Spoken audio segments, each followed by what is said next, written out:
Can you hear me? Hello? Yes, sir, you're audible. Yes, you're audible.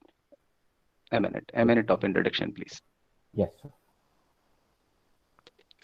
He has graduated from Kottayam Medical College and has went on to secure MD in radiology from St. John's Medical College, Bangalore. His special interest is in MRI and especially in CNS and body imaging. His vast experience covers from being a junior lecturer in medicine in Government Medical College, Kottayam, and later as a radiologist in different hospitals. And from 2014 onwards, he has been HOD in radiology for Rajagiri Hospital. He is an active member in IMA and IRIA. The platform is set for you, sir. Thank you. Good morning. Namaskar, everyone. I hope I'm audible to everyone. Good morning, sir. You are audible. Yeah. Now let me just start my presentation. Audible, sir. Audible. Good morning, sir. Yeah. Morning. Good morning.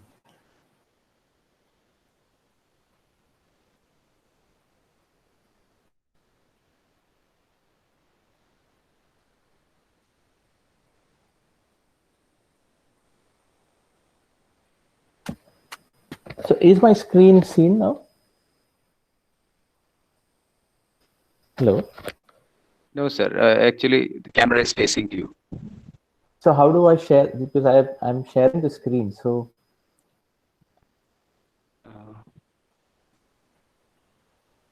Are you sharing a slide or?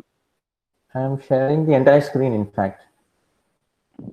Okay, can you share a window? There is multiple option in Google Meet. Okay. You can Okay. share Now, window. is it? Can you see my screen now? Yes, yes, yes, sir. Yes, sir. You can see. We can see your screen. Okay.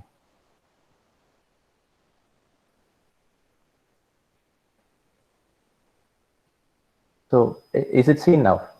Yes, sir. Yes. Yeah, so good morning, everyone. Before I start my session, I just want to thank all of the organizers, Rajagiri Engineering College, for giving me the opportunity to present before such a large audience, distinguished audience. Now, when Dr. Ajit approached me with this idea, I was quite excited because as you've seen that the the different streams that were isolated before are all coming together for the benefit of each other. So this symbiotic relationship is actually benefiting all these streams. So before I start my session, I just want to reflect on what is happening nowadays. It's a global crisis which we have not seen. The proportions or the extent that we see are unprecedented. And in spite of this, the entire world has not shut down. And the reason for that is obviously because of the advanced technology that we have and the advancement that is going on. So in spite of all these restrictions of movement, for such a information sharing session to happen in technology. And I salute all the engineers, technicians who are working relentlessly to keep these networks up. I know that it's a healthcare crisis. The healthcare workers are at the front line, and we've been encouraged enough. But I also want to thank all the people who are working at the background for making all these things possible. And as Dr. Hari said, we've been facing lots of problems in Kerala. COVID has surged here. We have had landslips and a plane crash recently. So it's a very tough time. In spite of all this, for having continued with the FDPP program, it's a very great achievement. So with that, let me start with the medical imaging and processing session. This is an overview. So the brief given to me was that I have to introduce medical imaging to the entire audience. Now, it's a very vast topic, as you know. We have got different modalities with which we image the human body, and it is not possible for a detailed look into all of that. So what I will be doing would be to just introduce some basic fundamental concepts why do we image, some of the fundamentals of medical imaging, and then introduce some of the technologies or techniques that we use for imaging, and some newer nuances that we could build upon by you guys. So just to start with some fundamentals in medicine, we all know that patient starts when he feels something out of the ordinary in his body, that's when he feels that he's sick. And then he goes to the hospital, sees a doctor, and the doctor takes a history. So you could give lots of stories to him, but he would be listening to very particular events and the chain of events. So that is history taking. So that is the basic first interaction with the doctor. Then we have a clinical examination, which consists of observation, that is seeing, and then feeling, that is palpation. Sometimes we tap on different structures, especially the lung, to see whether there is a resonant note underneath. That's called percussion. And then auscultation. Auscultation is the first time when we start using an equipment. So that is a stethoscope, and that is the most primitive of all medical equipments. Then the doctor sends for some blood tests. So that those could be biochemical analysis or could be cellular analysis, which is microscopic. That is also medical imaging, but we won't consider that. Then comes the most important leg of the diagnostic process, and that is imaging. Now, you can consider imaging as an extension of the clinical examination. And then with all these information or data points with the doctor, they come to a diagnosis, and then finally we go on to treat. So that is the medical process in short. Now, medical imaging, why do we need it? Now, as I said, it's an extension of clinical examination. We need to see what is going on inside. And vision is the most important of all the senses. The large part of the brain is set aside for processing visual information. And therefore, anything that is seen is believing. And that is probably one of the most concrete evidences of what is going wrong with the body. And many of the time, even when we don't see it, we can actually visualize it. Like, for example, a pneumonia, the clinical examination process is a very operator-dependent process, and it is also limited. You can no way find out what is the extent of, let's say, pneumonia, what type of pneumonia it is, by just examining. So the sensitivity and specificity of this test is a very low, is very quite low, and it also depends on the user. So if it is a very experienced doctor, then you will have a higher sensitivity, specificity. The junior doctors won't have that much. The next important thing or use of medical imaging is quantification of disease. Nowadays, we need to quantify the disease. It's not just to find out what is the severity of the illness at presentation, but also for follow-up of treatment. So we need to know whether it's regressing or whether it's progressing. Cancer, for example, we have multiple means of treating cancer, but we need to know whether the treatments are effective. So we need to quantify the disease. And so medical imaging plays a big part there. And then, of course, documentation. Now, documentation of disease is, it's not, as I said, it's not just for diagnosis, but also for various reasons. So what we follow, the kind of medicine that we follow is called evidence-based medicine. So anytime we are using an intervention in a patient, we need to show evidence as to why you used it. So medical imaging becomes a very key part in generating that evidence, and also for, of course, legalities and legal issues, medical legal cases, we need documentation. So these are the major important reasons why we need medical imaging.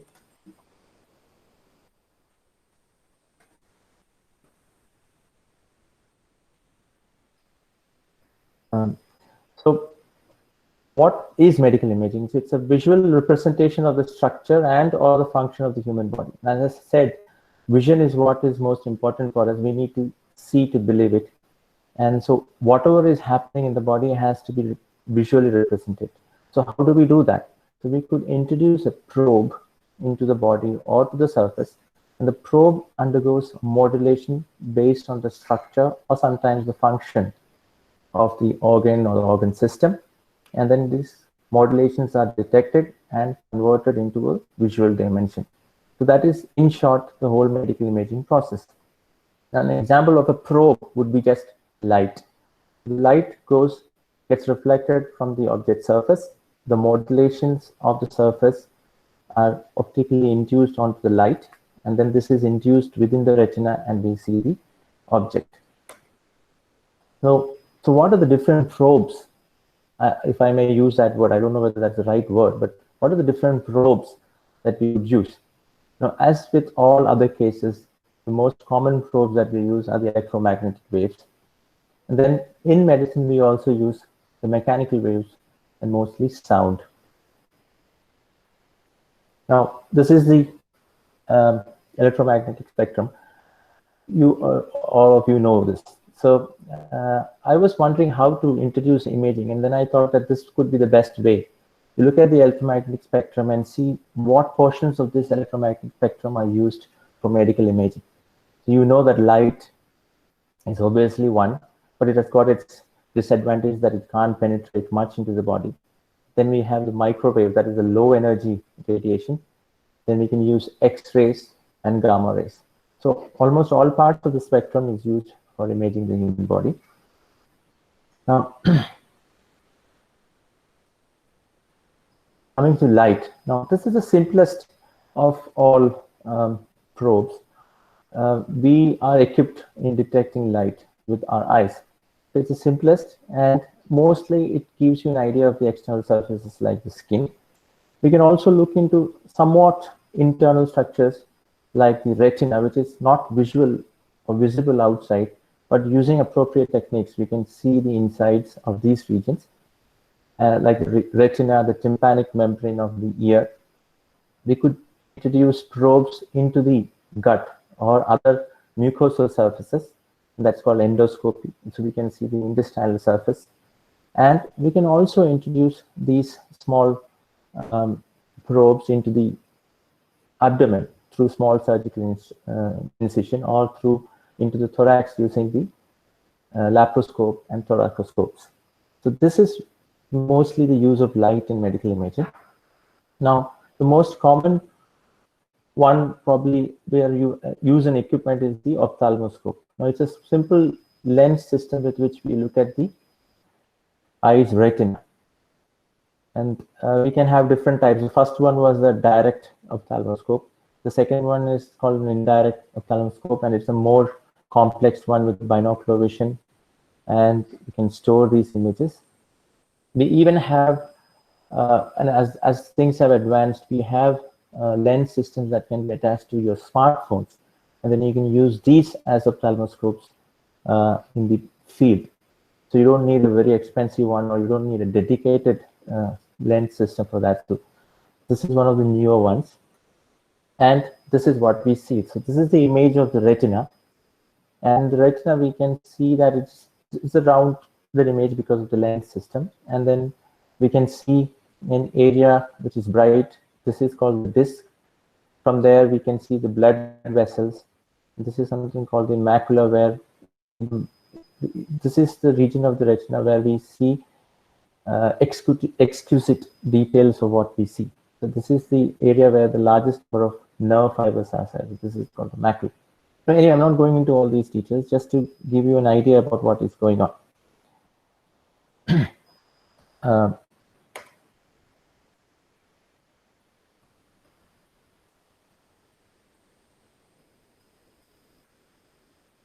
Oh, I think there is. Okay. So these are the retinal scans. These are some of the diseases that you can make out. So you've seen the normal one. Now you see some spots here. These are small hemorrhages happening because of bleeding from these blood vessels. This can happen in diabetic retinopathy. So this is one of the most common forms of retinal disease that we see. Increasing number of diabetics that we have among our midst leads to this. We can also have something called the age-related macular degeneration, where macular that I had shown you is degenerated. So there is an obvious change in the images. Now, these retinal scans are the ones that have been subjected to the most studies in artificial intelligence in medicine, probably. And you have seen so many headlines saying that the deep learning algorithm predicts diabetic retinopathy using Google's AI engines. You can also see Google's AI algorithm predicting heart diseases. So it's a work in progress. And recently we have had some negative news as well, where although the Google's AI engine was very accurate in the lab, but when it comes to real life acquisition, it is a different story, because real life we need to we have problems with the acquisition of the images as well. So the AI systems need to have a very perfect acquired images, and when you have some variations, it's very difficult for the AI to pick up those changes. So it's a work in progress. Probably it's going to work better. The importance of AI, you all know, is that the amount of data that it can process is humongous. An average ophthalmologist might see about 100,000 images, retinal scans in his lifetime, but these AI systems can do it in 3 or 4 minutes. So the amount of information that they gather is enormous, and there is no match there. Now, similarly, we have endoscopy. This is again based on light. You look at the mucosal surfaces. So you have the colonoscopies and the upper GI endoscopies, and so this is the colon, and then this is a lesion in the colon. So it's a polyp or a malignancy. Now we can. So this is just using a white light, but we can also use something called a narrowband imaging, where you just use a small spectrum of the visible light, blue, green, to be precise. And here, as you see, the upper one is with white light, and the lower one with blue-green filters. So what we see is that we can make out much more details on the surfaces, and based on this pattern, we can make out whether this is a malignant polyp or a benign polyp.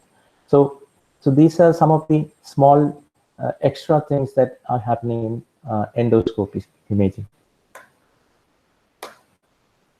Now, after light, visible light, we can also use another part of the spectrum, which is the infrared. Now, infrared, as you know, carries heat and basically tells you the heat or the temperature of the source. Now, infrared cameras can be used to visualize certain structures which are quite superficial, like the breast. Now, breast cancers will have more vasculature, and therefore it will have more blood flow, which consequently leads its temperatures to be a little bit more than the surroundings. So you can actually detect cancers using thermography. Now, this is an ongoing process. It was quite promising initially, and then the interest subsided, but now again some interest is coming up, and probably AI is going to add to further this technology. Now, another important concept in medical imaging is of tomography. Now, so far what we've seen is our images of the surfaces, so skin surfaces, or mostly of the mucosal surfaces that are accessible. But we have no idea what is going on beneath the skin or the mucosa. So tomography is a clever use of all the probes, the electromagnetic spectrum, to create images that are like the cut sections. So tomos means to cut, and so anything that uses this is called a tomography. So we can use light to create some superficial tomographic images. I'm coming to that now. So that's called the optical coherence tomography. Then you can use X-rays to create, and that is probably the most important ones, to create whole body sections or whole body tomography. And that's called this computerized tomography or CT scans that we all know of. We can also use radioactive processes or gamma emissions. And so we have a single photon emission tomography, where the gamma rays coming from the nucleus is detected, and then you create a tomographic image. Or you can use positron emissions or the PET scans, the positron emission tomography. So these are the different tomographies that we use. We also have MRI, which is also tomography. Unfortunately, the name doesn't carry the word tomography. So that's tomography. It's a very important concept in medical imaging. A few words on the optical coherence tomography, because I was talking about light, visible light and infrared light, part of the electromagnetic spectrum for creating images. So far, we've seen surface images, but we can also create something called a tomogram of some of the superficial structures like the skin or of the retina. Now, the retina has got different layers, and these layers can reflect light differently. So you have the first interface where it reflects, and there are other layers which will reflect light. So this layers are visualized using optical coherence tomography.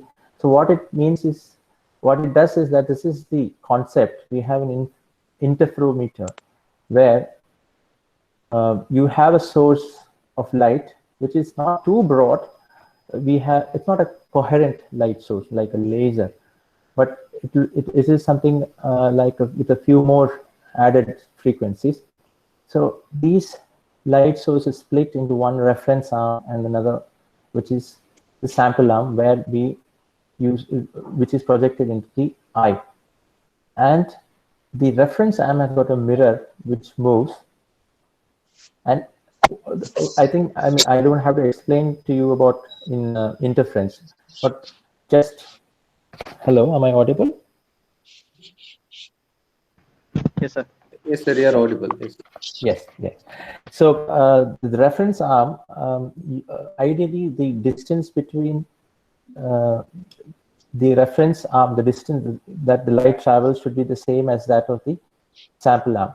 So as we change the distance, the reflected light will come in coherence when they are of the same distance, when they just travel the same distance. So by moving this, we can actually see for reflecting layers. Now, I'm sure that you guys would have a better idea about this, although I just mentioned it. So this is called the A-scan. So at one point, you have so many layers of reflections.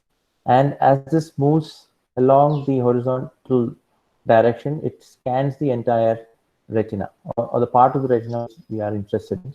And this is the resultant image. So this is the ophthalmoscope image. And this is how this section has grown. And then we see the tomogram. This is the optic disc part, and this is the macula that I had mentioned.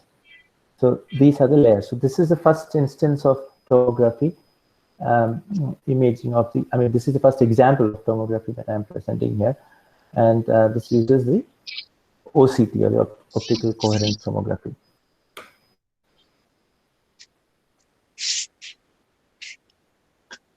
Now coming to the next probe. So we've seen how light is being utilized for imaging. Now comes the next and probably the most important one, that those are the X-rays. Now this has revolutionized medicine. And the person is Röntgen, who had discovered this in 1895. And he was actually given the first Nobel Prize in medicine. So you can assume what revolutionary change he has made. And the image on the right side is that of his wife, and these are bones with the wedding ring on it. So these are all famous images. And what X-rays do? So I'll start off with X-ray production. Again, this is something that all of you would know. So we have the X-ray tube, which is evacuated, which is a vacuum system. And then we have the a cathode and an anode. The cathode has got a small filament which has got a different circuit, which is a which is a low voltage circuit, whereas the entire tube is a high voltage circuit of kilovolts. And here a few volts. So we have a filament through which current flows, and because of this evacuated glass paper.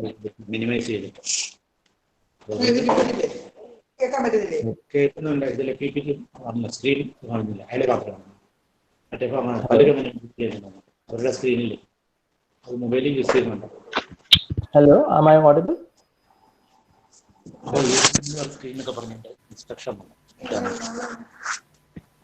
Please mute your audio, please. Yes, sir. Clear. Please try to ensure that your audio video is project their screen. They're keeping their audio on. This is distracting doctor from your speech. Please keep your audio and video muted, please. Okay.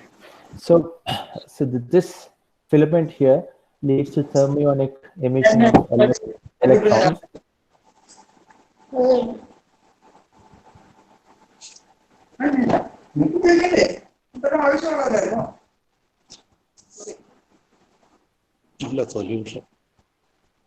Madhav can you Panikar hear me? sir, Madhav Panikar sir, please your audio is on. Please keep it switched off. And your video is also on. Madhav Panikar sir. Hello. Madhav Panikar sir, please keep your audio and video off, please. Hello.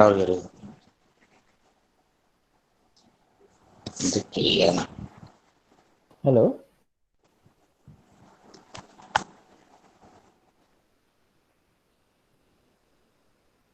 Your audio is on.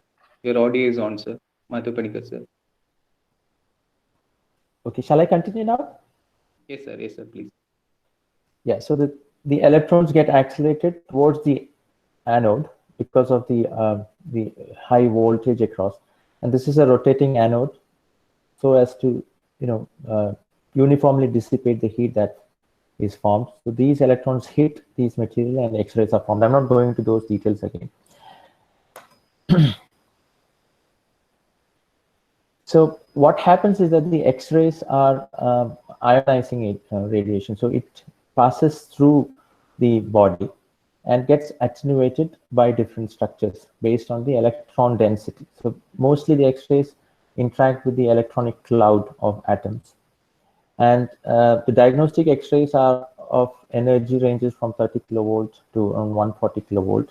So lower parts being mainly for mammography, while the higher 140 kV is used routinely in CTs. Now, the primary interaction of X-rays, as said, is mainly with the electrons in the atoms. And this leads to various different interactions, of which two are more important: Compton scattering and photoelectric effects. What these do, they just modulate the rays of X-rays that come up. And so we get a spatially modulated X-rays that emerge out of the body, and these are detected by the detectors. Now, here, some of the X-rays pass through the body without any interactions and reach the detector, while some by the bone, for example, the bone gets absorbed, mainly by photoelectric absorption. Some get scattered by Compton scattering. So whether it gets absorbed or whether it gets scattered, what the end result is that these won't reach the detector. So we have a spatially modulated output of X-rays that is reaching the detectors, and then the detector forms the image. Now, so this is an example. This is of a normal chest X-ray. So this is you can see the lung areas which are darker because the average electron density of air is quite low, and therefore they don't get attenuated, and the darker areas are the ones where the X-rays pass through the body and reach the detectors, while the bones as well as the heart are areas, they are much more dense, electron dense, and then they interact with the X-rays and attenuate these X-rays. Therefore, those X-rays don't reach the detector, and then you see them as shadows. So this is that of a normal X-ray, and this is one of the ones that is giving us so much of trouble these days of COVID. See how the lung is afflicted with a lot of things other than air. So what should have been air, we have fluid and hemorrhage and many other things. So this is how COVID X-ray looks like.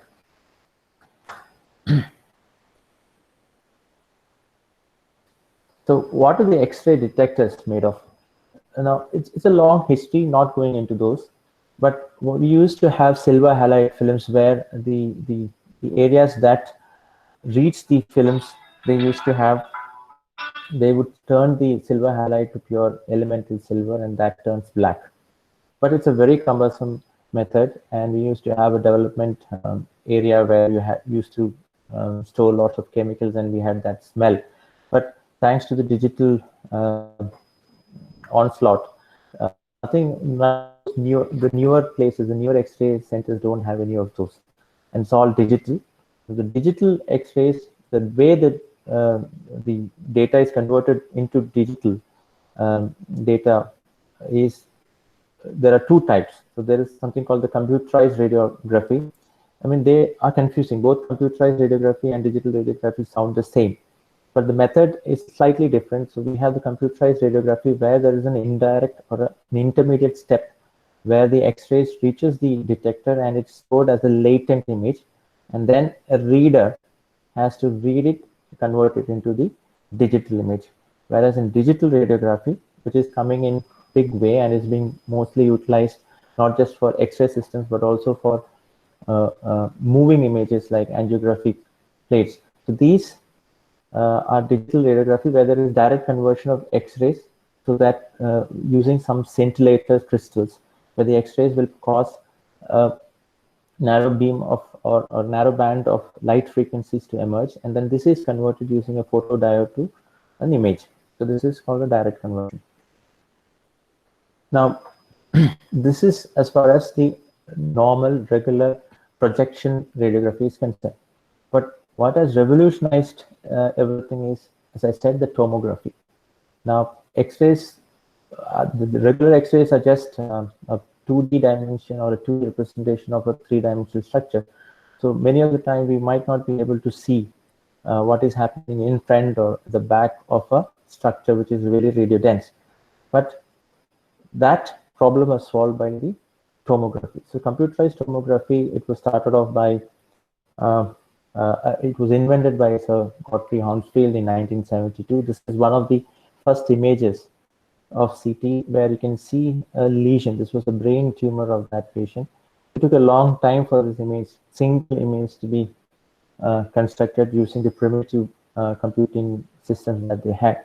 But anyway, this was a revolutionary change for which the Godfrey Hounsfield got the Nobel Prize. Now, an interesting trivia about a CT scanner is that the first CT scanner was made by a company called EMI, who were also the recording, who also had the recording rights for Beatles. So in fact, the tremendous success of Beatles had brought in a lot of money, and that helped in the EMI investing a lot into CT machines. So you could say that the Beatles are actually indirectly responsible for the CT scanner machine. Anyway, that's just a trivia. Now, this is a modern CT scanner where we have something called a gantry, that we have where the rotating X-ray tube is housed. So we have the rotating X-ray tube as well as the bank of detectors, and then we have a couch that where the patient lies down and he goes out, in or out as the scan progresses. So this is the insides of the gantry. Now, what we see here is the X-ray tube. So just like any other X-ray tube, this also has got an X-ray tube, but this has got a higher capacity for heat dissipation and things like that. And the X-ray beam comes out not as a cone beam, but as a very thin fan beam, and it falls on these bank of detectors. So you can have one row of detector, or you can have multiple rows of detectors. So nowadays the fashion is to have as many rows as possible. So we have the 128 slices, 256, and even 512 slices. So the thickness of the beam increases, and these are the detectors. Now, as the number of rows increase, the thickness of the beam also increases. The detectors are similar to what I had mentioned in the DR systems. We have scintillating crystals coupled to a photo detectors, and as the X-rays fall on these detectors, the scintillating crystals will produce light in a particular band of frequencies, and then this is converted to electrical signals using photo detectors. One of the more common used scintillating crystals are the gadolinium oxysulfide crystals.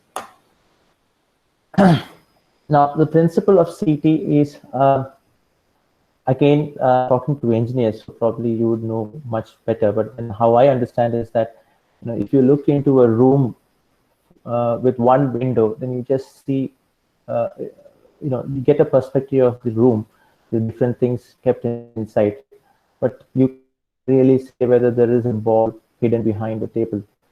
But if you have got multiple windows across in the room, and you have given a chance to go through all these windows and look into it, then you can come back and create an impression of the exact position of all the structures within that room. So something similar is happening with CT. So let's say there are two structures of different electron densities within the image, and then you have the tube here and the detector here, and the detector and the tube system rotates. So as it moves around, the signal that is induced spatially in the detector would be something similar to what is represented here. So here they almost overlap, and here they don't, and here is the maximum dimension. So you get a sense of idea as to what is happening. And then, so the image reconstructions, this is called image reconstruction. So we have different techniques, but probably the most common one is the filtered back projections, where using a filtration algorithm into the original signal, you send back the values onto the pixel array, and then finally you get an image. Now I'm not going to the details because you people would be more you'll have a better idea about how it's done, because it's all image processing. Now, just a few words on CT attenuation. Now, how does the X-ray get attenuated as it passes through the body? So if we have multiple structures of different electron densities, then they all have contribute to the attenuation of the incident X-ray. So the incident X-ray has an intensity of, let's say, I0, and as it passes through different structures, once it comes out, you have I. And the I and the I0 are related such that you have an I0 multiplied by e raised to, and you have these mu's, different mu's, and the x's are the same. So you divide the entire thing into a particular distance. So that's called the voxel size or the pixel size. And then the electron density representation is called the mu. So this is called the linear attenuation coefficient. And what CT does is actually we are mapping, trying to find out what these mu's are. And these mu's are converted into pixel values indirectly. And the measurements of the pixel values are given in something called the Hounsfield units, where the Hounsfield unit is after you've calculated the mu's for each pixel, you subtract it with water, and then you look at by how much it is different from the water and multiply by 1,000. So that is called the Hounsfield unit. That is in honor of the person who discovered it. So this is now the important thing about Hounsfield unit and about CT is that this is the measured HIs are the same, almost the same, or it has to be the same across various imaging vendors. So you can't have a Siemens giving you a different HI for that particular area than G. So one of them would be wrong, or they have a different or a wrong algorithm. HI is absolute. They are not relative values, whereas in MRI you have relative values. Come to that later. This is a CT image of the brain. Now, how do the structures within the body, how do the structures differ? So as I said, the attenuation is dependent on the electronic density, the electron density. So if you have molecules that are electron rich or compact elements with multiple electrons, then those would attenuate more than the areas that are got sparse electrons. So to give you an example, in the brain, we have the neurons. The neurons has got a body which is very electron dense. So that's a cell body which is very electron dense, and it's got an axon which are electron sparse. It also has got lots of fat around it. So this is how the neurons are. So in the brain, the neurons are organized in such a way that gray matter, there's something called the gray matter, which is a very thin layer in the tissue where you have all the cell bodies, whereas the white matter is where you have the axons. So usually in a normal brain, you can have gray matter as well as white matter. So the gray matter has got slightly more dense packing than the white matter. So as the the X-rays pass through it, the gray matter actually more than the white matter. Now this is an area where you have gray matter here, this region, and a white matter. If you can see, this is a dark band, so this is a white matter. If I take an ROI and look at the pixel values or the Hounsfield values, you can see that there are two different groups. So you have a slightly lower Hounsfield value, which corresponds to the white matter, and then you have slightly higher group of pixels, which corresponds to the gray matter. So this is a white matter and this is a gray matter. So this is just an idea as to how to if you're thinking about image processing, then this is where you start. You look at these variations. Now I'll just add on something called iodinated contrast. So we have a natural contrast of the tissues based on the electron densities, as I said. But you can actually enhance these contrasts by using something called contrast agents that are introduced into the body. Now, the most common ones that we use are iodinated contrast, because iodine has got a very high molecular weight and lots of electrons around it, so they are very electron dense, and they attenuate the X-rays very well. And they can be the iodine can be linked to safe molecules, safe in the sense they are not toxic, and then you can introduce into the blood vessels, and the blood vessel into a vein, it goes into the heart, and then it goes into the rest of the body, and then as it perfuses through the tissue, basically increases the amount of attenuation. So here we see a brain where there is good enhancement on one side, but there is a region of non-enhancement here. So that is the area where there is no blood supply. So this is in fact a stroke patient with a region showing no blood flow. I mentioned that CT can be used for quantification. So if we can take this region multiple times as the contrast is going in and out, then you can quantify the amount of blood flow into these regions, something called perfusion imaging. I'm not going into the details. These are all offshoots of our regular imaging process. So perfusion imaging is one where we quantify the blood flow. Now, after we have acquired and reconstructed the image, we can work with that 3D data. So nowadays, the CT generations the later generations are called multi-detector CTs. The gantry keeps rotating because they have slip rings. The signals that come from the detectors reach the computer through slip rings, and therefore because we have slip rings or some other means of extracting the information, these gantries can move continuously. Earlier in the first generation, we used to have wires attached to the gantry, so you couldn't have continuous rotation. After one rotation, you had to derotate so that to untwist the wires. But nowadays, we don't have that. So because of that, we can get very thin sections, and they're almost like 3D data. So you have these are called axial sections. This is the primary orientation of imaging. And once you have a stack of this, you can reconstruct at any level. So this happens at the post-processing part where you can reconstruct it. And this is called a coronal section. So this is how we work with 3D data. You can also have other means of working with 3D data. The entire 3D data, you could remove some of the structures. So this is a contrast enhanced CT where you can see the blood vessels very well.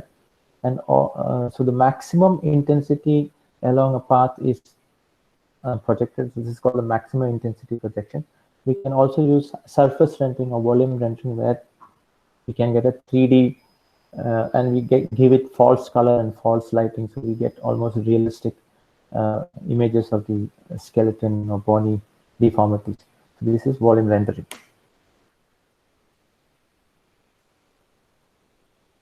Now coming to after X-rays, I'll talk about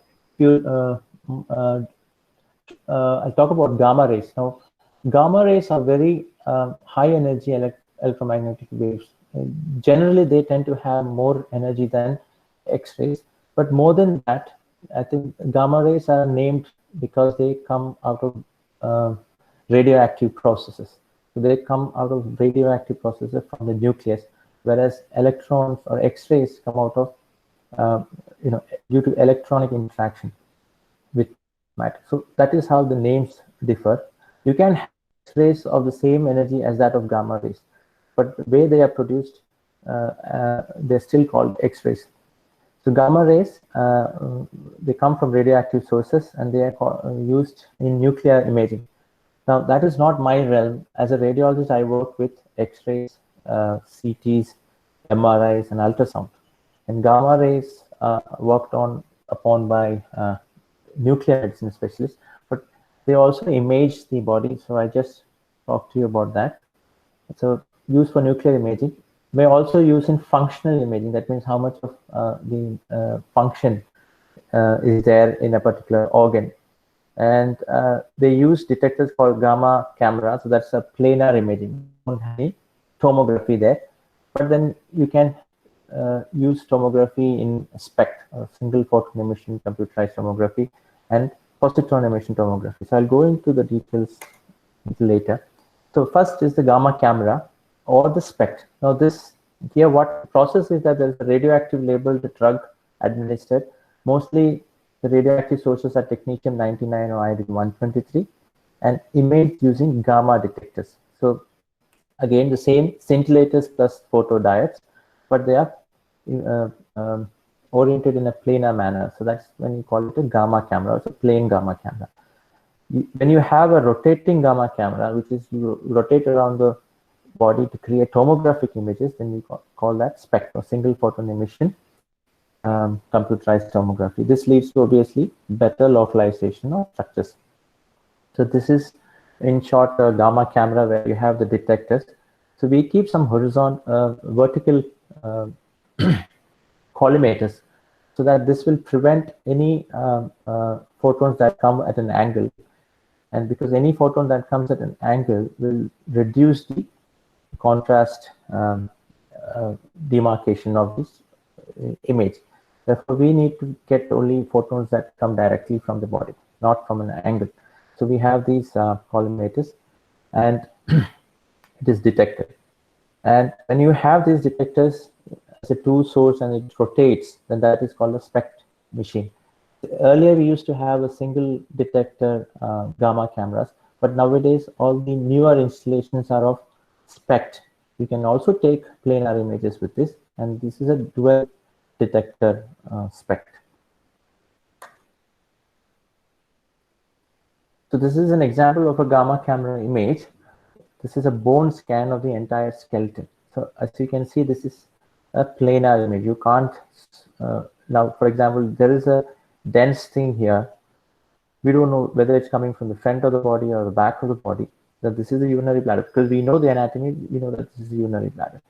This is a part of the kidney. Now this is seen when the patient is, the back of the patient is facing the detector. So this is an anterior projection, this is a posterior. The posterior is when the back is facing the detector. So this is a planar image. These are CT images just for reference. It's got nothing to do with this image. So these are the gamma camera planar images. These are the tomographic images of the brain. Now this is an example of Alzheimer's disease. Now this is a technetium labeled drug which goes into the brain, and wherever there is increased activity, there is more of red color. But we can see that these regions are poorly functioning. So this is a typical example of an Alzheimer's disease where you have hypofunctioning temporal and parietal lobes. So this is an idea about SPECT, so how it can localize. But what you can see is that SPECTs are inherently of low resolution. We are not seeing exquisite details like that in CT because the radioactive sources, they produce only sparse amount of radioactivity. We can't give too much of radiation to the patient, so we keep the amount of radioactivity low, and therefore we have poor resolution. But this gives you a more than enough idea about what is happening with the function of the brain. Coming to positron emission tomography, this is probably a very complex imaging system, and it uses something called a positron electron annihilation process. Now this is where we can actually see theory of relativity working in action. So we have a positron which comes out of the nucleus, and it annihilates an electron in the periphery. And this annihilation leads to complete conversion of mass into energy. The energy is given out by 2 photons in 180 degree or opposed directions. So, and they are usually of 511 keV. And they come out diagonally opposite to each other. And we have a ring of detectors. This is a PET machine. We have a ring of detectors. And these detectors we try to detect. Again, it is the same scintillation photodiode combination. So these will try to detect the events. So this is an event. An event produces 2 photons. So if there is simultaneous scintillation of this and this detector, then it is considered to be an event. So there are so many other processes going on. So you could have one detector coming here, another scintillation here, but these usually are not together because they are not from the same process. So we have to, so there is a statistical modeling of this. So we have to detect simultaneous occurrence, and there is obviously an offset. So you can't like have a completely simultaneous occurrence. So we have to give a little bit of time for you to accept that these two are the same. So that inherent process leads to a lot of artifacts, as well as an inherent decrease in the amount of resolution that you can have. So some of the common elements that we use for positron emission are fluorine 18. Fluorine 18 has got a very good advantage that it can replace glucose. And then, so the glucose is fluorinated by fluorine 18, and wherever glucose goes in, you can actually see more activity. And this is widely used for cancer estimation, disease estimation, as well as extent of cancer disease. The principle being that cancerous tissues need a lot more glucose than the rest of the body because they are actively replicating. And therefore, you will have more concentration of glucose in those regions. And these fluorine labeled glucose will come there and then produce more activity. You also have other elements like gallium-68 and rubidium-82. Now, these are 2 systems. Now, PET is not usually used in isolation these days. They're usually associated with another far better what we call a resolution, spatial resolution systems like a CT or an MR. So we usually have a PET-CT combination or a PET-MR combination, but most common is the PET-CT. So this is a PET-CT where you have a ring of positron detectors PET detectors along with the CT scan also built into the same gantry.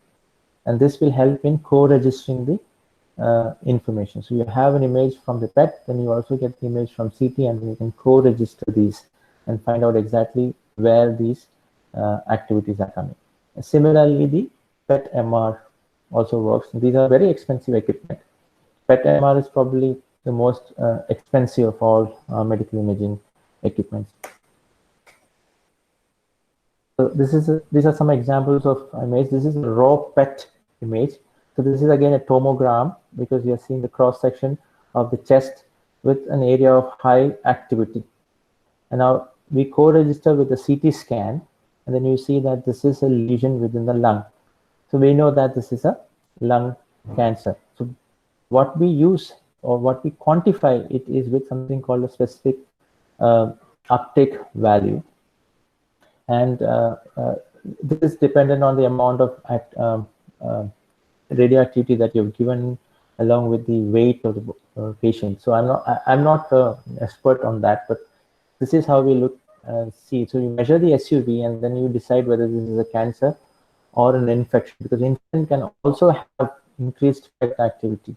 But based on the SUV changes, you can to some extent say whether this is an infection or not, although people don't use SUV values as much as, let's say, the CT Hounsfield values.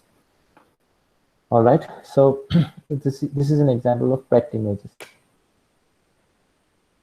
Now coming to the most complex of imaging systems, medical imaging, that is using microwaves. Those are used. That system is called the magnetic resonance imaging systems. This is probably the most complex of imaging systems, and it's an amalgamation of all streams of engineering. So Paul Lauterbur and Peter Mansing, these were people who were, I mean, there are many people involved in the development of MRI, but these two are mostly considered to be father of or inventors of MRI, and they've been given the Nobel Prize. It's MRI, it's not MRI. So this is a typical MRI machine. You have a large magnet, and nowadays most of the magnets are superconducting magnets, super cooled using helium, and then you have superconductors. Once they cool to those temperatures, they keep conducting electricity, and they're almost like permanent magnet, because once you charge it, the electricity keeps traveling across the coils within the superconductor, and then it can create very high magnetic field. So I'll come to the principle of MRI soon. So we have a magnet which is long, and there is a bore, usually 60 centimeters, 70 centimeters. The wider the better, because some people have something called claustrophobia, where you can't get in. They just run away from these scans because they feel very suffocated inside. And this is the bed or the couch on which the patient lies. Now, the principle of an MRI, I'm not going to the details again, I'll just glance through it. So the nucleus has got protons and neutrons. And so each proton or a neutron has a spin, plus half and a minus half. So wherever there is, all the elements where there is a net unpaired nucleus, it has a net spin. What it means that there is a net magnetic component within the nucleus of such elements. So when a magnetic element of such is kept in a very high magnetic field, the nucleus gets aligned either along the axis, along the direction of the magnetic field, or against it. And this is where the microwave comes in. So once it's aligned, you give energy or radiate the sample with microwaves. And these microwaves are absorbed by the nucleus, and they are reflected back or given out. So this, how it gives out, is how we use that signals for image formation. So what happens is that once the nucleus is in the magnetic field, it keeps undulating at a frequency called the Larmor frequency. The Larmor frequency depends on the magnetic field as well as something called the gyromagnetic ratio. So just for example, the hydrogen nucleus has got only one proton as its nucleon, and it obviously has got a net spin, and it gets aligned within the magnetic field, and it vibrates whenever it's in the magnetic field. It vibrates at a frequency of around 42.5 megahertz, or the Larmor frequency of hydrogen, at 1 Tesla. So at 3 Tesla, it is directly or linearly proportional to this, so it will be 3 times. So it's about 126 plus megahertz at 3 Tesla. So that is why I said they use microwaves, because this is the Larmor frequency is the frequency of the microwave that we keep. So any system has got a Larmor frequency of 128, let's say. The hydrogen at 3 Tesla is 128, and we give microwave radiation of 128 so that it resonates. So the received signal will also, so I'll just go and on to the next slide to show you what happens. So the larger the B0, the larger the parallel to anti-parallel ratios. What it means is that the larger, the higher or more magnetic power you have, the more signal strength that you get.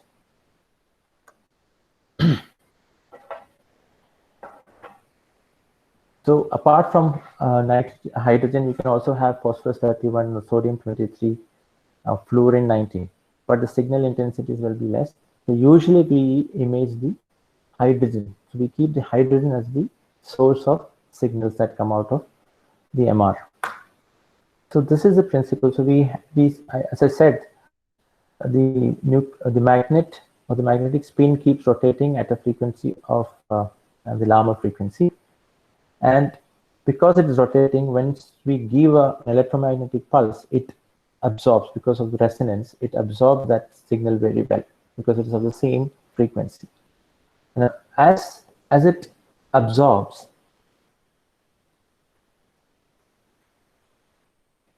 we give a electromagnetic pulse, and then it absorbs, and the net magnetic field decreases. So it gets absorbed, and the small nucleus will get flipped onto the XY direction, and then it keeps rotating. And this will induce a signal in an antenna kept on the sides. So this is the signal that we give. Now, not going into the details, but that is for what I've shown you was for one single nucleus. But usually we talk about a group of nucleus. So the MR signal from a group of nucleus or a volume element is called the voxel. So this is the basic unit from where we try to get signals.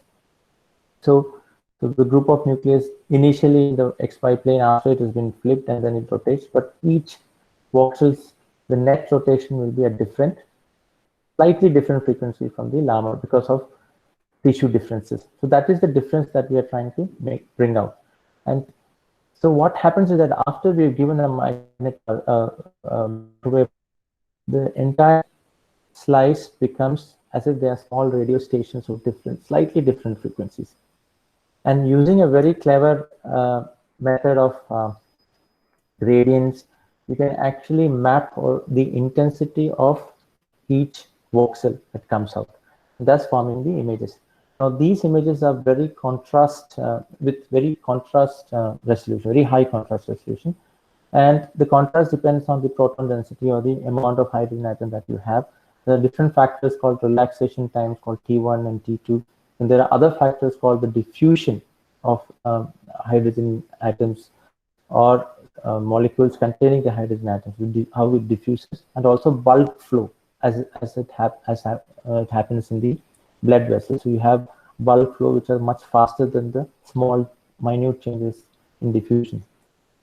So this is an MR image of a brain where you can see, I was talking about the gray-white differentiation in CT, but here the gray-white matter differentiation is even better seen. So the gray here is slightly brighter than the white matter. So this is called a flare image in MRI. So we have different sequences which will look for different, like a diffusion weighted, we look for diffusion in the tissues. Then some other T1 weighted, T2 weighted, it all depends on what relaxation that you want weighted. So MRI, as I said, can be utilized in different ways. So one is a diffusion weighted image. Now, the importance of diffusion weighted images is that it can detect strokes very fast. Even within minutes, you can detect strokes. So what happens is that in stroke, an area of the brain dies, the cells die, and then it will swell up. As it swells up, the diffusion of molecules, the water molecules in that will get restricted. And this restriction is picked up on diffusion weighted images, and they are picked up very fast. You can actually take small voxels, and then you can find out what is the direction of diffusion, the bulk direction of diffusion. Based on that, you can actually create something called diffusion tensor images, where you can create the tracks or white matter tracks of the brain. You can also use MRI for something called non-contrast angiograms, where you don't have to give any injections. Without that, based on the flow characteristic, you can actually map the blood vessels very nicely. So these are sequences that have been routinely used for stroke and brain imaging. I'm not going to the other details because so many other things can be done with MR. You can actually do a tissue composition sampling using spectroscopy. Actually, NMR or nuclear magnetic resonance was initially used for finding out the chemical composition. So that same process can be used to find out what is the chemical composition of brain tumors, for example, or some lesion within the brain. So you have to differentiate between whether this is an infection or a tumor. You can use that. So based on spectroscopy, I don't have images for that, unfortunately.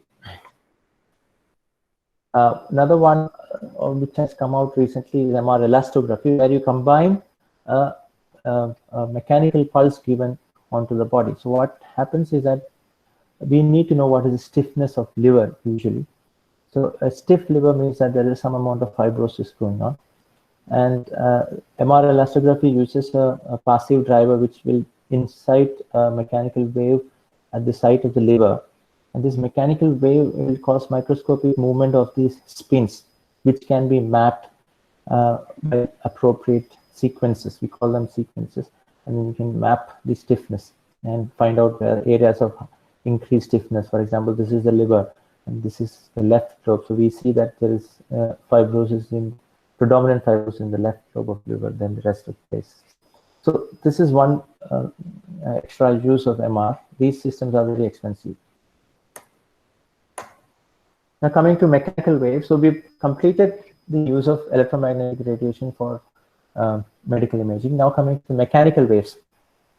Most common is the ultrasound, and we use an ultrasound of frequency between usually from 1 megahertz to 20 megahertz. The problem with higher frequency is, as you all know, they'll get attenuated very fast within the body, and therefore you can't penetrate deeper structures to see far off or very deep structures. But the advantage of higher frequency is that you have better resolution. So we even have imaging systems of 100 megahertz to visualize the corneal layers of the eye. So they are very thin structures. You don't need to go in deep, but you can actually see almost at the tropic level. So that is the advantage of ultrasound. The other advantage is that it doesn't have any radiation risk. It is comparatively simple compared to the complex machines like MRI, and therefore they are cheaper. But some problems are there. You can't visualize everything because this is I'll go into that later, but this is an image of an ultrasound machine, and these are different sources of ultrasound. These are called piezoelectric probes, which will produce frequencies ranging from what I had mentioned. So ultrasound, and these are pasted using with a layer of material called that would match the impedance. So you have a source of ultrasound waves, and it has to pass into the body of a different mechanical property. So you have to match these impedances using a matching layer, and therefore most of the energy can be dissipated into the body. So these are the different forms of probes. They are basically shaped according to the use. So this is the most common one used for abdominal imaging. This is also used for superficial structures like blood vessels. You can have smaller structures, small probes for imaging pediatrics, as well as some the pediatric head. This is a probe used for cardiac imaging, and this is something for intracavitary imaging like the transvaginal imaging. So how is the image formed? So as you see here, this is the piezoelectric source of ultrasound. As it goes into the body, it gets reflected at different interfaces. Now, where does the reflection happen? It happens when there is an abrupt change in the mechanical property. Whenever there is a mechanical property change of stiffness, that is where it gets reflected. So there is an impedance change, and then it gets reflected. So calculating the time of these reflections from the source, you can actually find out the depth of the reflection. So this is called an A mode, where you just get the depth. You just see some peaks and you know what is the depth. Now, if you could stack all these A modes together, then you can actually form the image, and that is what is called the B mode. So the B mode image is what is mostly seen. So this is when you are you have multiple piezoelectric crystals arranged in an array, and all of them are firing together, and then for each crystal you calculate the A mode image, and then you create the entire image. So this is the B mode image. You can also have something called an M mode image. That is an A mode with time. What happens is that you have an A mode, but you just keep doing that again and again. So wherever there is movement, you can detect those movements. That is why we have the M here. So the M mode is for for movement detection, and this is mainly used for imaging the valves. So the way the valves of the heart move has got different characteristics. You can also calculate the heart rate from this, and various other parameters can be calculated. So this is an M mode image. The other advantage of ultrasound is that you can also detect the amount of flow and quantify it. So the principle is that as the the sound waves move towards the blood vessels, the reflectors, usually they are the RBCs, the red blood cells, or the other smaller cell, larger cells within, they will all reflect the sound back. But because they are moving, they'll produce a Doppler shift. And the Doppler shift can be calculated based on the cos theta of the angle of inclination. And based on how you process the information, you can either have a large region of interest, and you calculate all these Doppler shifts and convert that into a color map, and you get a color Doppler. Or more precisely, you can just use a smaller window where you just look for this Doppler shifts in that happening in that region, and then you can convert that into a graphical or a scale, and then you get a pulse Doppler images. Now the pulse Doppler can actually detect Doppler images from different.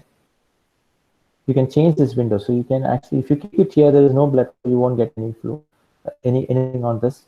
But when you keep it within the lumen of a vessel, so you can see the images. So it is aided by a B mode image. So the B mode image is to see the blood vessel, and then you use the images to calculate the blood flow. And these are very routinely used for calculating the blood flow into the fetus in OB scans or obstetric scans. You need to know how the placenta is functioning and how the blood flow to the body or the child is or the fetus is. You can also use it to find out whether there is a blood flow problem with the limbs, the distal limbs, whether the veins are patent. So Doppler is something which is ubiquitously used. It used to be very expensive in the initial time, but now it's become a standard package with all machines. So Pardon, doctor. Yes. Pardon me, doctor. This is Yes. Dr. Rajat. Yes, yes. We have another 5 minutes, after which we can address the questions. Yeah, because sure. a lot many questions have come up. Okay. To address the questions also. Yes. Thank you. So Please this is just continue, this is an example of a 3D usage where you sweep the probe and then you get a 3D image. Now, another important part of medical imaging is after you acquired all these images, we need to archive them and also communication. This is another technology which all engineers should be aware of. That is in archiving. So we have something called the PACS, which is picture archiving and communication in medicine. And this uses a standard called DICOM, the DICOM transfer, and as well as file protocols. So this is an example of this is an example of a PACS system of which an image, a single image, has got so many DICOM parameters. So this is the metadata of this image. So we can actually find out where it was done, what was the patient's name. These are the basic things. To the MR parameters that we have used, what is the number of pixels that it has, and all the other associated data is there along with this each image. Now, an example that I had worked with was, this is an example of an M mode image. So we have a B mode image onto which the M mode is superimposed. So the entire thing is the image, but the DICOM data has will tell you in the entire image which pixels actually is the B mode image and which one is the A mode image. So this is something using one of the attributes called the sequence of ultrasound region, and this was something that I had coded. So you go take the file in, and then you look at how many sequences are there, and from this you can actually find out what is the exact coordinates of the M mode image, and then finally you can extract the M mode and then take you can create a signal source, and then you can do multiple processing on that. So some interesting observations. As I said, these are all the methods by which you get information, but we as human beings can only process only so much of information. Now, but some of the things that we routinely see, but we don't have a method of quantification, is something like, these are the images of the brain of almost the same area at different ages. So in the 7-year-old child, you can see the gray white differentiation very well, whereas it dwindles off as you age. By just looking at this, we can have a sense of what is the age. But these things are not routinely done by radiologists, so it has to be quantified using image processing techniques. So I'm just giving you some ideas of how you guys can contribute further onto this.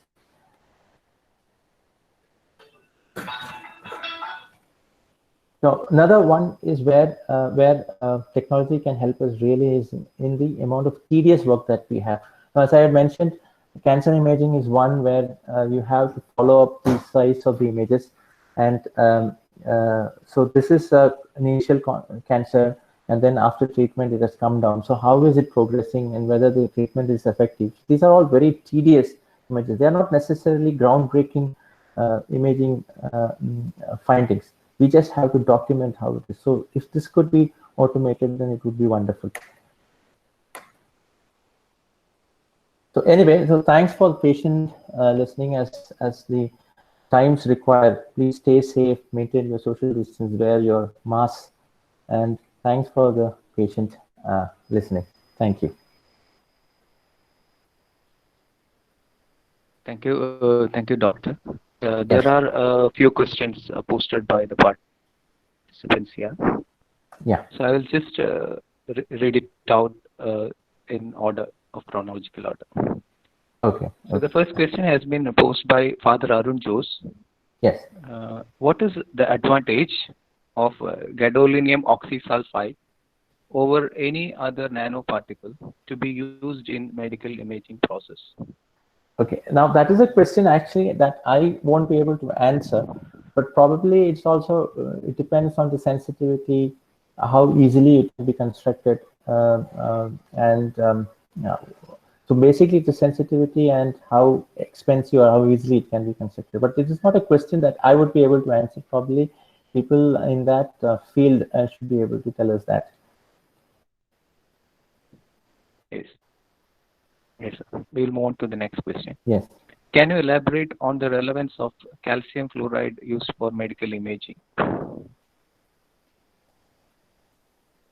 I hope it's something similar, that question. Yeah, it is a Something question similar. which is very similar because we just have, we are Yes. not really bothered about the detectors that we have. We are just bothered about the output images. Yes. So all these things are not the fields that I work on.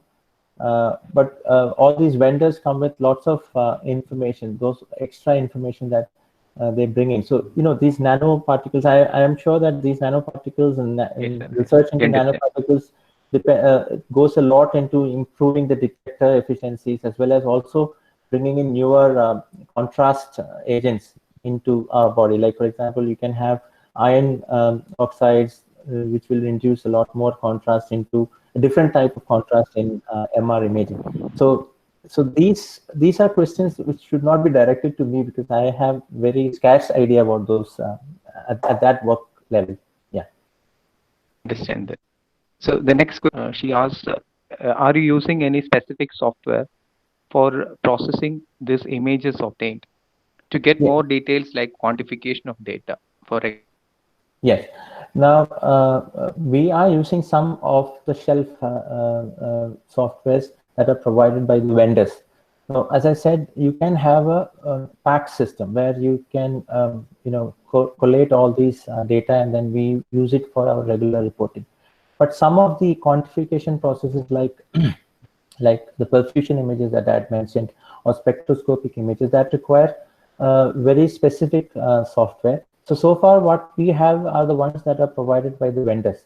Like, for example, we have the Philips system, and then we have something called the ISP system where you do all these quantification processes.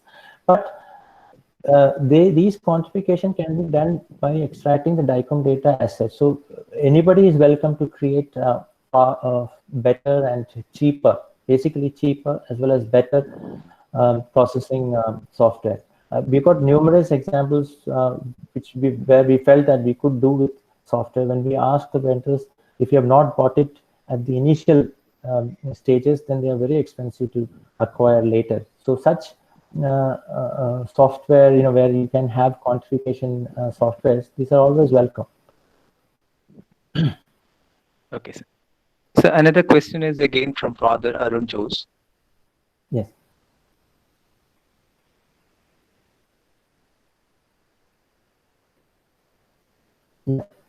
Into drug administration based on the body mass index of the patient. I missed part of I missed the part of, right now you are, but I missed the major part. Yes, his question is Yes, I'll repeat. Is the PET-CT MRI labeled drug administration based on the body mass index of the patient, or what are the key factors in designing the volume of drug to be administered? Yeah, the one is BMI. So one is most important is the total weight of the body where the drug distribution happens. Then the other one is the amount of activity that you have. Like for example, this is again not my field, but I'm just narrating it from what I know from my colleagues. So the radioactivity is time based. You initially have you get the F18 or the fluoride radioactive source. So for the first patient, radioactivity is quite high, and then you might be able to give it a lesser dose. But as the next or the last patient comes in, radioactivity got lost. So you have to take that time also into the account to detect the decide on the dosage. That's for radioactive sources. But for other contrast agents like the CT contrast agents and MR, we usually have a standard contrast requirements based on the weight of the patient. I hope that answers the question. Another question is from Anup. He asks whether does the Larmor frequency really depend on field intensity? Yes, the Larmor frequency depends on the field strength, if that's what you meant. The more the magnetic field, the higher the Larmor frequency. So as I said, for hydrogen, it is about 42.5 megahertz at 1 Tesla. So it is 3 times, it's linear proportional. So 3 times or 3 Tesla, the Larmor frequency is 3 times that. So your entire system should be tuned to that frequency. So so that's how it is. Okay, thank you, sir. Next question.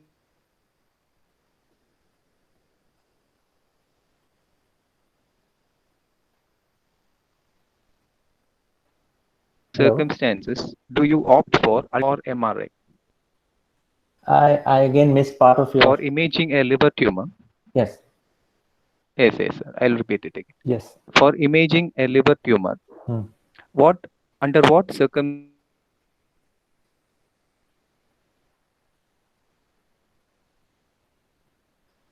Okay, I have read the MRI. question myself. Okay, I have read, although I missed your question, but I've read the question. So for imaging a liver tumor, what circumstances do you opt for, ultrasound or CT or MRI? Well, that's a good question. Basically, we start off with an ultrasound because that is the cheapest and most easily available. And if you see something abnormal in the liver, like a lesion, we call it lesion when it's well circumscribed, then we would either choose a CT or an MRI. Now, which to choose is a tough decision. Usually for liver, if the patient is otherwise fine, his renal functions are fine, then we choose CT. But sometimes when the the renal functions are abnormal, so you can't give a CT contrast, but it is still safer to give an MR contrast, we would choose MRI. And many times MRI, if it's a very sick patient and the patient cannot hold his breath, then again MRI is not so useful, because for MRI you need strict breath holding. Any movement artifacts are exaggerated on MRI, and it becomes you can't diagnose diseases on such images. So then it's a calibrated way. There is no one true thing here. You start off with an ultrasound, you decide for a CT or MR based on so many other factors, but it's usually CT. Much easier to do, faster. But if the CT, if the patient has got some reasons why you can't undergo CT, then we choose MRI. Thank you, sir. Another question from Father Arun. Yes. Does fMRI serve the purpose of brain imaging in relatively less brain activated clinical condition like Alzheimer's, other brain injuries, etc., than any other imaging techniques? So fMRI is usually for, as Father indicated, it's for areas with activity. So you detect areas of activity rather than inactivity. So MRI is not usually used for detecting areas with less activity, but then we have something called resting state fMRIs. But here again, we look for areas of activation rather than no activity.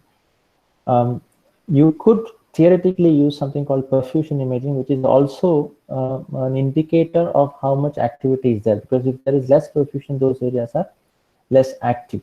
But probably more important for such imaging is PET imaging, where the entire brain is usually very hyperactive in case of PET images.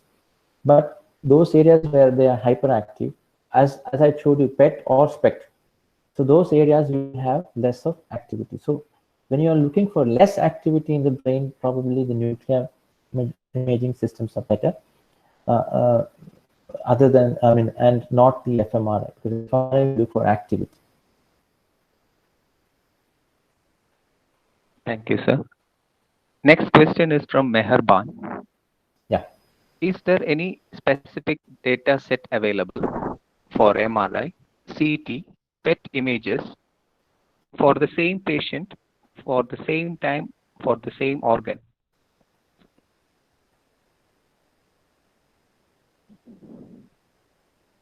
Answer, but how I understand the question is that whether you have conditions where you have to do an MR, a CT, and a PET all in the same patient at the same time. See, there might be specific data sets available where all these things have been done at the same patient, not necessarily at the same time. You could maybe a few days here and there, and you could have data sets like that. But if you're asking for MRI and PET together, we have the MR PET systems where you, as I've shown you, you get a PET MRI, you have MR images as well as the PET images, which are taken almost simultaneously. Similarly, we have the PET CTs where you have the PET plus CT taken almost simultaneously. So such data sets are available, but not necessarily MRI, CT, and PET all together at the same time. That's not usually done.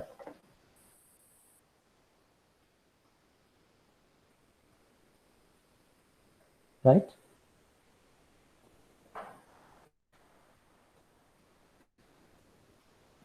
Sorry, sir. Yeah. So the last question for the day, the last question for this session. Yes. Are isoechoic tumors still a challenge to detect in ultrasound? I've read that. That is are isoechoic yes. tumors still a challenge to detect in ultrasound?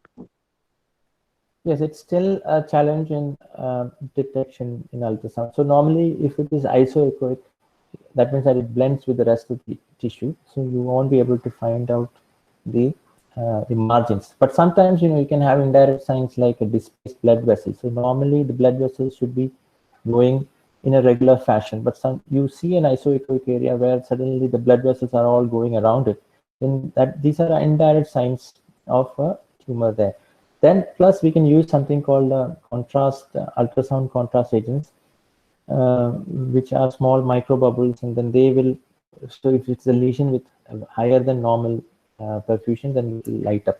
But the problem is, again, they are very expensive. For that cost, we could actually do a CT. So it's not done routinely, the ultrasound contrast agents.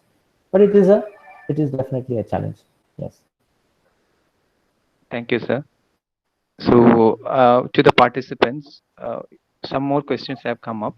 Definitely, we will post it to him and get back to you with the answers. Now, the time has overshot. It's time to thank Dr. Ajit Toms. He sounded more like an engineer than a doctor. So it's really informative for us. We could garner a lot of information of what is actually going on in medical imaging processes, how we can contribute, what all things to learn from engineering itself. There is a lot of areas where we can contribute and learn. This is what I understand from his presentation. So I really want to thank him for his participation and sharing his vast knowledge in this area in front of us. If the time was very short, he was successful in presenting it in a very concise way that we could understand. Thank you very much, sir. Thank you for coming up and thank you for sharing your valuable time with us. Thank you very much. Thank you. Thank you all the participants. Thanks for this opportunity. Yeah, thanks a lot. Thank you.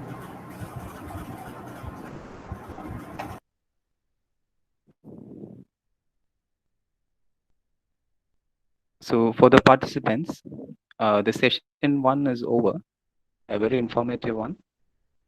And the second session for the day will start at 11:45. It will be taken by Dr. Abraham Thomas. He will guide or detail into human vertebra segmentation, image processing techniques.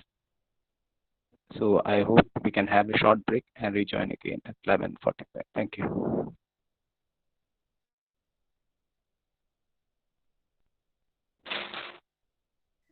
Thank you, Ajit sir. Hello. Any feedback form, sir?